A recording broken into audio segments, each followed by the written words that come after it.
So, who are the likely candidates to be the next Spurs six-man? You are Locked On Spurs, your daily San Antonio Spurs podcast.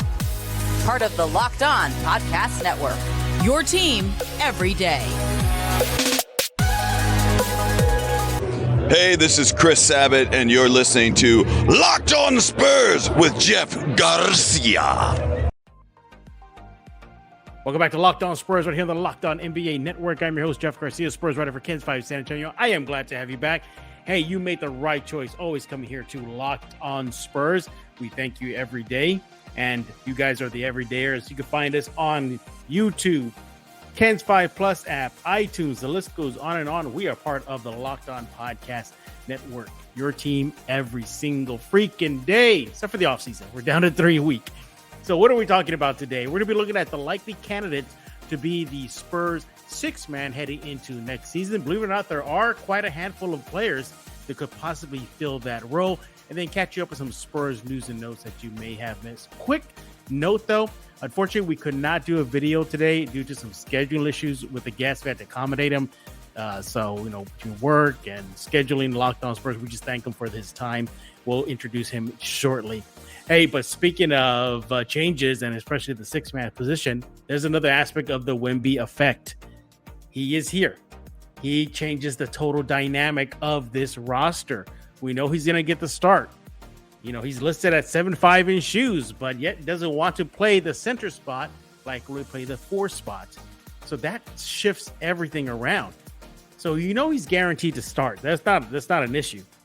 And you know the likely candidates to start as well. Your Sohans, your Zach Collins, well, simply because Pop said that he is a likely starter last season heading into the new season. And of course, Trey Jones and so on and so forth. But there's an issue now. Since he wants to play the four spot, who's going to play the three spot? And likely that's where you see the logjam. Look, it's a good problem to have. You're the San Antonio Spurs.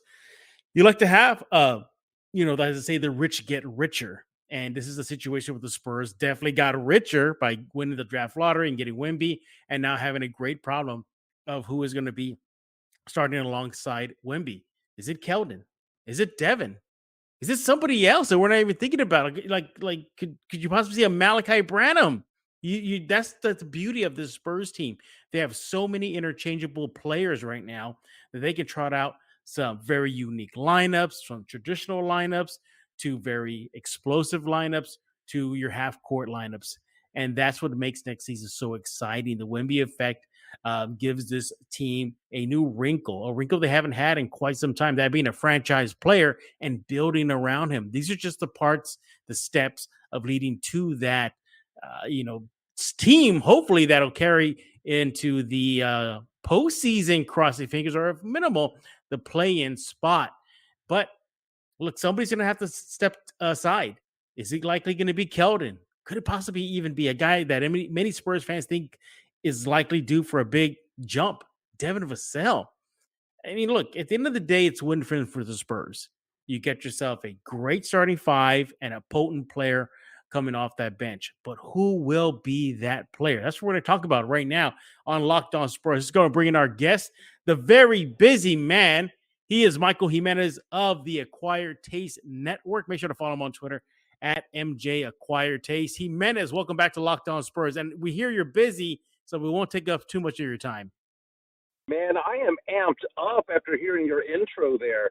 I mean, it is mind-boggling to try to figure out exactly who the sixth man's going to be this year for the Spurs, but we'll figure it out.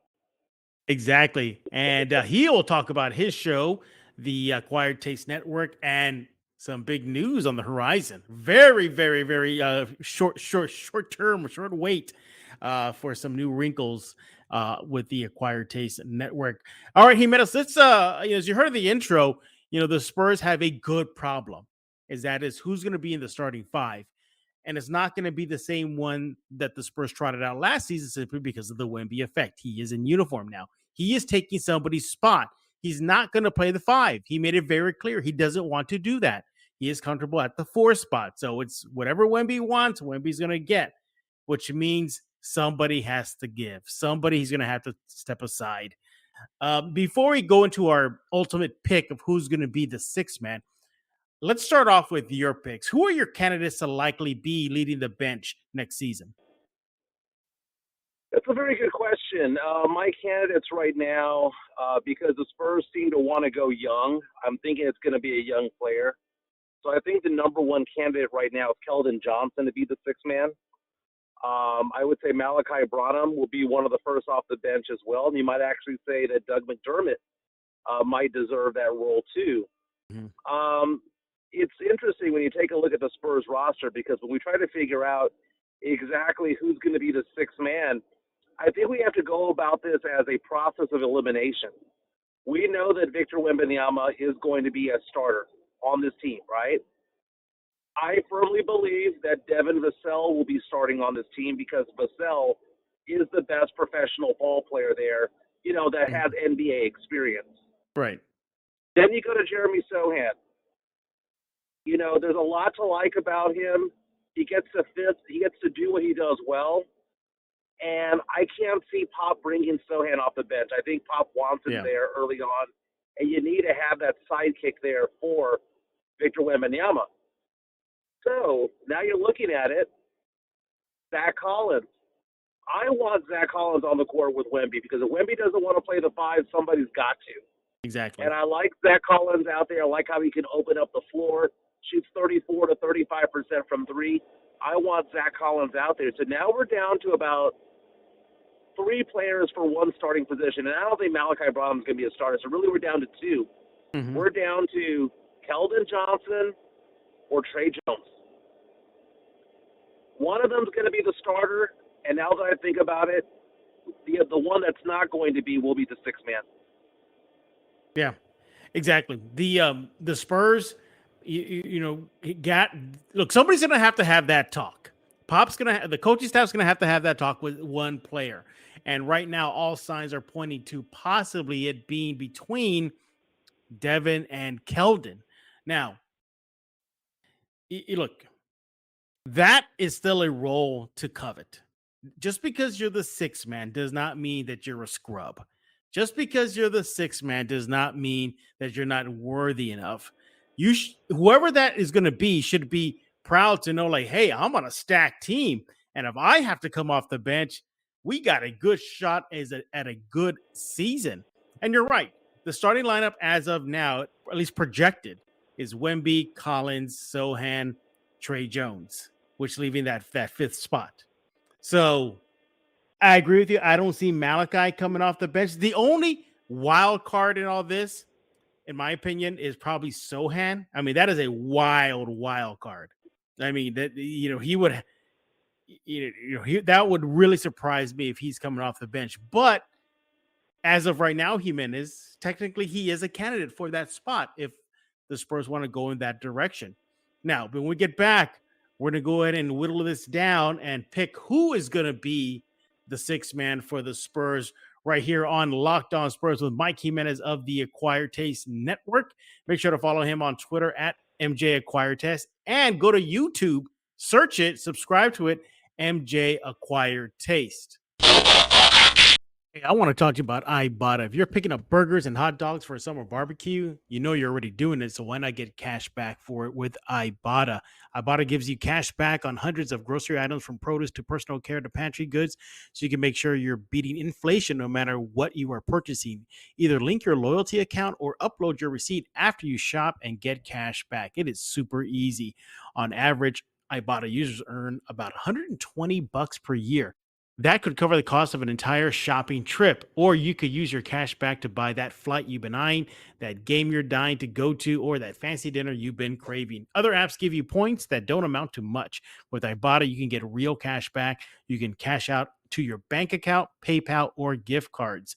You can earn cash back on hundreds of online brands, retailers too, when you start with Ibotta, including Lowe's, Macy's, Sephora, Best Buy, and more. Right now, Ibotta is offering our listeners $5 just for trying Ibotta out by using code LOCKED when you register. So what you want to do is just go to the App Store or Google Play Store and download for free the Ibotta app and use code LOCKED. Once again, use code LOCKED. That'll get you $5 for just trying Ibotta out.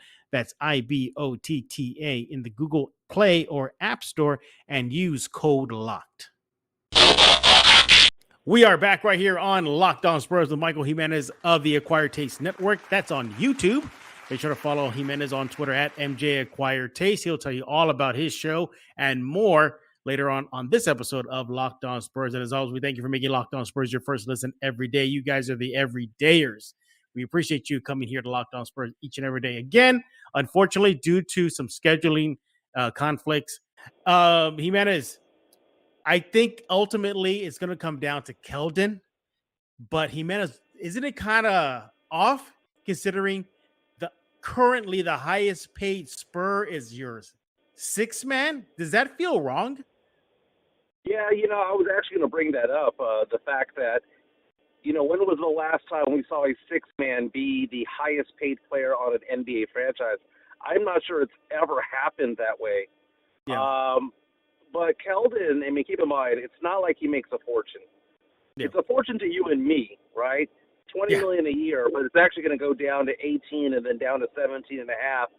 And in the grand scheme of things, most teams have 4 or 5 players who make more than Keldon Johnson, or at the very least 3. So that being said, it's not like he's making $35-40 million a year or anything like that. It's a very affordable deal in comparison to the salary cap. Mm-hmm. Now, that's got to be a struggle. He is not only the highest paid player on the Spurs. Last season, he had the most points per game at 21 points per game. And that's got to be something there. And I know that earlier, you mentioned the fact that it's not the end of the world. And when it comes to playing with the Spurs, because of the legacy that Manu Ginobili has, the Spurs value the six-man more than most teams do. And they play the six-man more than most teams do. He would still get 28 to 32 minutes. It's not like he would be lost in the middle of the bench somewhere. Mm-hmm. So that being said, Keldon is a very likely suspect. I don't think Vassell is that guy. I think Vassell is, to me, solidified himself because he plays better defense than Keldon. Mm-hmm. And, Pop loves defense. And Trey Jones, on the other hand, got a deal, 2-year deal with the Spurs. Do they bring in a change of pace by having Trey Jones out there? Because it's different. Because the Spurs, keep in mind, not only do they have Trey Jones, but they have Cameron Payne, right? So that, to me, kind of makes it more likely that you would want to have a traditional point guard back up a traditional point guard. It almost seems like it's lining up correctly. Mm-hmm. So the more I think about it, Keldon seems to be the logical choice. But he'll still get his minutes. And I don't think that it's the end of the world for him, but, it's got to be a gut punch if that becomes the case. Yeah. Here's a guy that was pretty much the face of the team last year. By default, because they simply didn't have a face.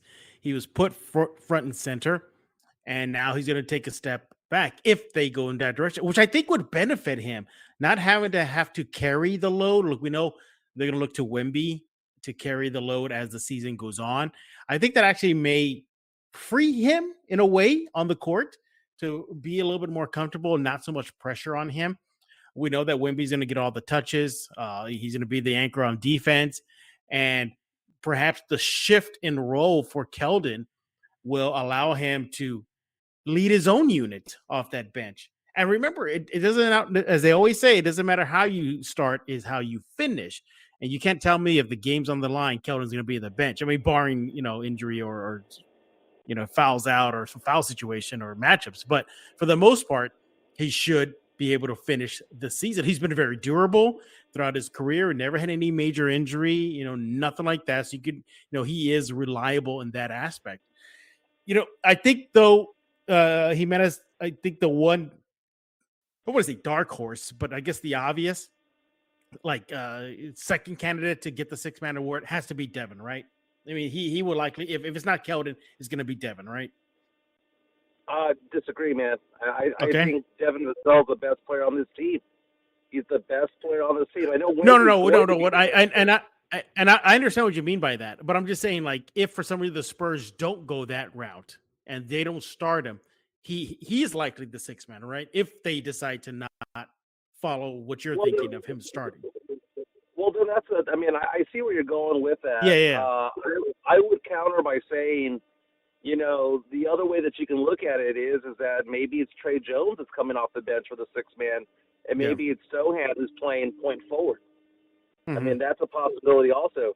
But, you were talking about the fact that the Spurs could have Keldon Johnson lead a pretty solid second unit. And I'm thinking about it. The second unit could be Cameron Payne along with Malachi Branham, Keldon Johnson, Doug McDermott, maybe Champagnie. Somebody like that coming off play three bigs, or he may not necessarily be the size of a center, but you get those three bigs out there with Branham and with Payne. Mm-hmm. It's not a bad second unit, man. And this is the interesting thing about the Spurs this year. And I know the Spurs have to get rid of a few players by mid-October, but the fact of the matter is that last year we were talking about this team not having talent on the roster. Now we actually have a deep team, and we're going to have to make some big decisions about some of these players. Is it going to be Cameron Payne that gets cut, or Reggie Bullock, or is it going to be, a Mamu or whoever is going to be let go? Big decisions need to be made, and it's nice to see the depth that the Spurs suddenly have.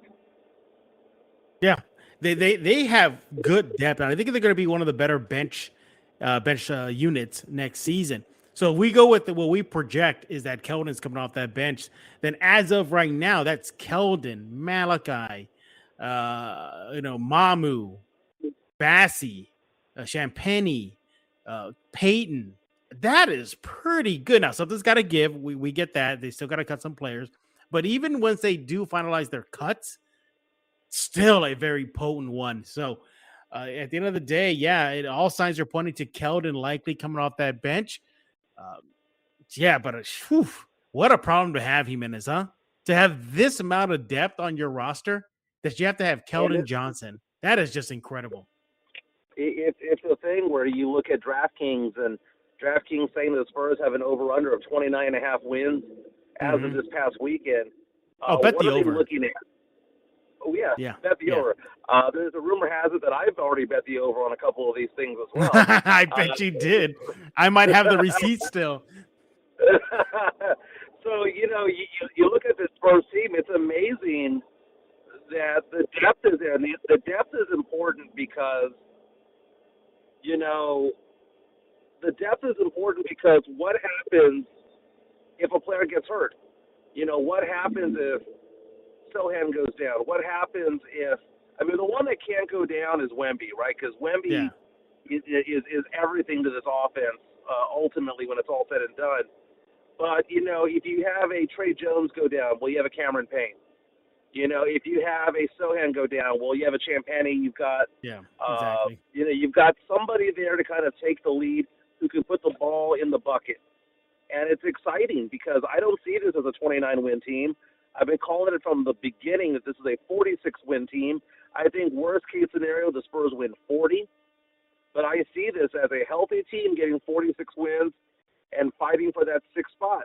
Maybe we're in the play-in tournament again, but I think play-in tournament is probably worst-case scenario. I don't see this as a bottom-5 roster because of the depth that's there. And if you have Keldon Johnson, leading the second unit, then there's really not that much of a drop-off once the 4-minute mark comes on in the first quarter. It's a very good situation to be in. Absolutely. All right.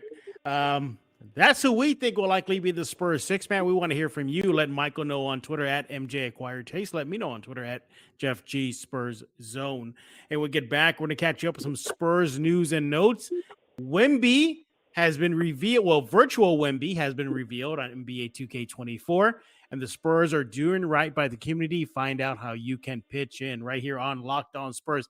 Before we let y'all go, hey, check out Mudslingers Drive-Thru Coffee. It's a proud local sponsor of Locked On Spurs. If you stayed up late last night, either in getting ready for the next season or just can't sleep because you're having dreams of Wemby slamming on everybody left and right, well, look no further than Mudslingers Drive-Thru Coffee. They'll get you a pick-me-up soon and fast. Located at the Stone Oak area, They even have the signature Mudslinger. So if you want if you're new to coffee, basically the Mudslinger is a delicious combination of espresso, steamed milk, dark chocolate, and caramel. Or if you need to get your heart pumping, try the Wemby-inspired Alien Lightning Bolt. It's a full can of Red Bull with green apple and kiwi. And if you're mood for a latte, cold brew of the Red Bull-infused Lightning Bolt series, Mudslingers has drinks for every taste. Over 300 five-star reviews, can't be wrong. They have a wide selection of dairy alternatives, low-calorie options, even caffeine-free drinks if you want to take it easy. And look, if you're not big on caffeine, then try the OG. Basically, it's the vibes of the Orange Julius back in the 70s and 80s, recreated at Mudslingers Drive-Thru Coffee. Jimenez, you've had that before, haven't you? Yeah, I have. It's wonderful, man. I mean, I love it over there at Mudslingers, man. I love the mini donuts, but I've had the OG a couple of times. Not bad at all. Yeah, have you had the Alien, though? You ever had that yet? Not the Alien yet, because that's probably next on the list. But no, I like a lot of what they've got going on over there at Mudslingers. Absolutely. And they also sponsor the MJ Acquired Taste Network. More on that later. Located at 2404 Thousand Oaks Drive near 281 and 1604. Open every day from 6 a.m. to 6 p.m. You can find them on Instagram, Facebook, Twitter, Threads, TikTok under @MudslingerSTX. Life is too short for bland coffee. All right, let's continue our chat with Michael Jimenez of the Acquired Taste Network. We're kind of on speed right now, going hyperdrive, Millennium Falcon style, because we got to let Mike go. He is a very busy man. All right, Jimenez, let's catch up everybody with some Spurs news and notes. And NBA 2K24 video game has released the first images of Wemby, or I should say virtual Wemby, Jimenez. And I got to say, kudos to them. I mean, it looks spot on. Oh, it's 100% on the mark, man. Yeah. Video games have come a long way in the last 30 years when it comes to these sports games, man. You know, I go back in time from NBA Jam to, you know, Double Dribble and all of those games back in the day.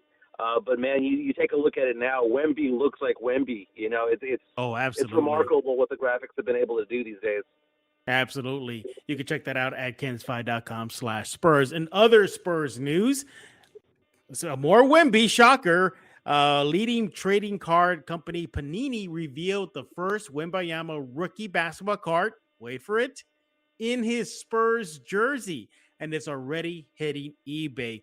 Bids are already up to or over $600, Jimenez. And it's Wemby in a Spurs jersey, wearing the white uniform, standing tall and proud, holding on to the basketball with his name and the rookie card, or RC, on there. It's part of their kind of like their early series packet that was given at a convention. So you can expect those to go for top dollar if he pans out to be all that everybody's living up to be. And Jimenez, a lot of people don't know this. Sure, if you get the Wemby rookie card, that's great and all, but there's a lot more that goes into it. Like, you got to have it graded. You have to make sure, like Jimenez, I've spoken to many card gurus in San Antonio. They even go to centering. Like, if the freaking picture is centered 100%, and if the edges are clean, I mean, there's like a science to this, Jimenez. Oh, there is a science. And, you know, I used to collect a lot of baseball, basketball, football cards growing up. And, you know, it's not one of those things. You got to treat it like those toys that a lot of the geeks like to play with. You know, you got to keep it in the box. Like me. That's me. Exactly. That's totally me.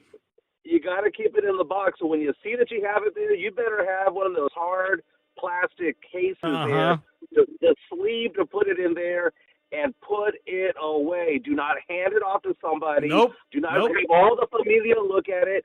Do not have, I mean, you got to have a white glove, like you're a doctor, to touch these things.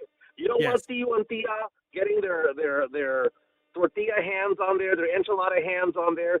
You want to have it clean. Because if not, it is worthless. Exactly. I own a lot of collectibles, especially figures. And let me tell you, they're still in the box, in boxes surrounded by bubble wrap. That's how crazy I am. So if you want to get the card, Wembanyama rookie card in a Spurs jersey, make sure to keep an eye on that with Panini. In other Spurs news, Spurs and First Mark Credit Union are teaming up to raise school supplies for teachers, and you can pitch in. They're looking from everything from, your basic pencil, paper, pads, dry erase board, magnets, the list goes on, index cards, pencil erasers. If you're in San Antonio, you can visit any First Mark location to give an assist to teachers. And then the Spurs are also hosting a school supply drive at the AT&T Center. They are also offering not only just the school supplies, but vaccines, vision checks, dental screenings, haircuts. Yes, haircuts for free. And all this is free for kids K through 12. You have to register over at spursgive.leagueapps.com/events. Go there right now, and all that is for free. I wish that was around when I was growing up because, man, I could have used that. And finally, in case you forgot, Jimenez, in about 10 days, 3 Spurs are going to be inducted into the Basketball Hall of Fame: Popovich, Parker, and Becky Hammon. But to gear everybody up, Spurs Give is auctioning autographed memorabilia from those 3 Spurs icons. Popovich signed a basketball. Parker signed 3 different color variants of his jersey. So the black one, the white one, and the gray one. And Becky Hammon signed a Spurs baseball cap. So here's your chance to own a piece of history from soon-to-be Hall of Famers. Jimenez, do you own any type of really crazy Spurs memorabilia that's valuable? I have a couple of things. I have, in pretty good condition, some Spurs programs from the mid-'80s. I also have nice. Authentic San Antonio Gunslinger in very good condition. What's it called? Programs and photo albums and things like that from the 80s.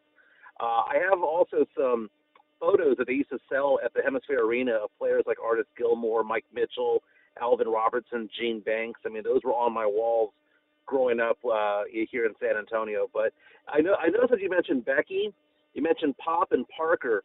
We're not claiming Paul Gasol? That's going to be an interesting thing because what happens when a guy like LaMarcus Aldridge gets in? I mean, do we claim George Karl? He didn't go in as a Spur, but he went as a coach. And I was there at his Hall of Fame induction live and in person, and they brought up his San Antonio ties. As a matter of fact, I spoke to George Karl about those San Antonio ties. And the Spurs do claim him. When Manu got inducted, Manu was a headliner last year. But if you go back and read some of the Spurs.com news reports about Manu getting in, they throw in George Karl. I mean, George Karl is an original Spur, Jimenez. He's an OG. He is. And, I guess when you close your eyes and you think about a particular player, you would have to say that LaMarcus Aldridge is truly a Blazer, right? But the thing is that he made the All-Star team 4 times with the Trailblazers, but 3 times with the Spurs. And I know people right now are listening to this, asking themselves the question, wait a minute, you think LaMarcus Aldridge is going to be in the Hall of Fame? Dude, if Tim Hardaway's in the Hall of Fame, Tim Hardaway's in the Hall of Fame, LaMarcus should be in the Hall of Fame. LaMarcus had a better career. Exactly, yeah, better career than Tim Hardaway, and it's more than likely he's going to get in. I mean, the bar is kind of low. No offense to anybody out there, but yeah. But speaking of valuable memorabilia, I own 3 copies of Manu Ginobili's Hall of Fame induction program. 3 of them. I have 3 of them. So that program that was given out just to those in attendance, I took one for myself, and then they were practically giving them away at the end of the night. And I said, can I have 2 more? And they go, yeah, take them. So I was like, perfect. So I always thought about putting up those for auction, or at least put them on eBay, see what happens. Because I think somebody's going to want the set now. Somebody's going to, if somebody has the Duncan, maybe miss the Manu, or it's going to go to Pop and Tony's induction. Oh man, but I don't have the Manu program. I have 3 of them. I'm getting ideas, Jimenez. Ideas are creeping into my head. He is Michael Jimenez of the Acquired Taste Network. And speaking of the Acquired Taste Network, some good things are on the horizon, aren't there? Yeah, we officially become a network on Sunday because to me a network means you need to have multiple shows. And our second show will come out beginning on Sunday. It's going to go from 11 to 12 during the NFL season, but it's going to get going August 6th because it's all about fantasy football. The Fantasy Gods with Brandon Medina premieres this Sunday at 11 o'clock, and Mudslingers is a proud sponsor of that particular show. It's going to get you all ready for the fantasy drafts, whether it be a snake draft or be an auction league. And then during the season, we'll tell you who to start, who to bench, who to pick up on the waiver wire. Lots of gambling and daily fantasy talk that we can have there. It's going to be from 11 to 12 on all of our platforms. But for those of you who subscribe to us at the Acquired Taste Sports and Pop Culture podcast, if you follow us on YouTube, you can chime in on real time, and we can see what you're saying, and we can incorporate your comments into the show as well. But it's going to be fun, and now we're in talks right now to add a third and fourth show rather, and it's getting exciting. It's getting exciting. This network's coming around. Absolutely. It's a fun show. I like coming on there. I'm on there every Wednesday, either audio or video, but I'll make a stop and talk all things Spurs. And by the time you're listening to this episode, I'm probably already on there. So again, it's on YouTube. Search MJ The Acquired Taste. Hey, thanks for making Locked On Spurs your first listen each and every day. Free and available wherever you get podcasts. We thank you. You guys are the everydayers. We'll be back likely on Friday or Thursday to talk more about your silver and black. Once again, unfortunately, we could not do video today due to some scheduling conflicts. And also another reminder, too, Locked On Spurs is on off-season mode right now, so about 2 to 3 a week until training camp and preseason gets rolling around. But for Michael Jimenez, I am Jeff Garcia. We're going to put a lock on this episode of Locked On Spurs.